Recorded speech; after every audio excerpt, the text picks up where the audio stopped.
Chapter 8. And God remembered Noah, and every living thing, and all the cattle that was with him in the ark. And God made a wind to pass over the earth, and the waters assuaged. The fountains also of the deep and the windows of heaven were stopped, and the rain from heaven was restrained. And the waters returned from off the earth continually, and after the end of the 150 days the waters were abated. And the ark rested in the 7th month, on the 17th day of the month, upon the mountains of Ararat. And the waters decreased continually until the 10th month. In the 10th month, on the 1st day of the month, were the tops of the mountains seen. And it came to pass at the end of 40 days, that Noah opened the window of the ark which he had made, and he sent forth a raven, which went forth to and fro until the waters were dried up from off the earth. Also he sent forth a dove from him to see if the waters were abated from off the face of the ground.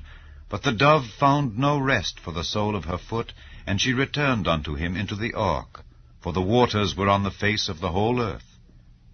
Then he put forth his hand, and took her, and pulled her in unto him into the ark. And he stayed yet other 7 days, and again he sent forth the dove out of the ark.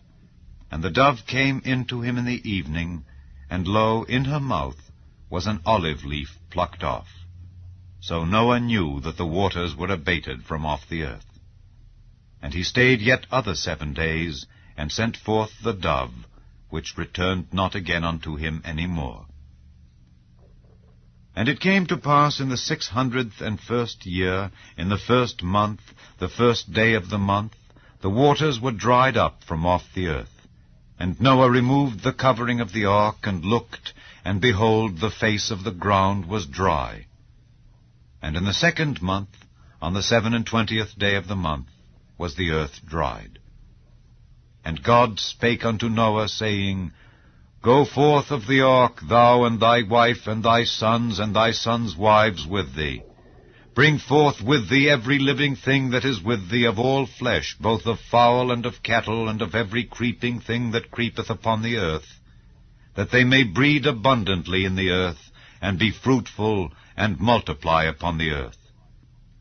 And Noah went forth, and his sons, and his wife, and his sons' wives with him. Every beast, every creeping thing, and every fowl, and whatsoever creepeth upon the earth, after their kinds, went forth out of the ark.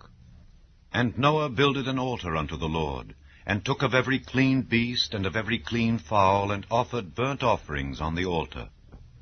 And the Lord smelled a sweet savour, and the Lord said in his heart, I will not again curse the ground any more for man's sake, for the imagination of man's heart is evil from his youth. Neither will I again smite any more everything living, as I have done. While the earth remaineth, seed time and harvest, and cold and heat, and summer and winter, and day and night shall not cease.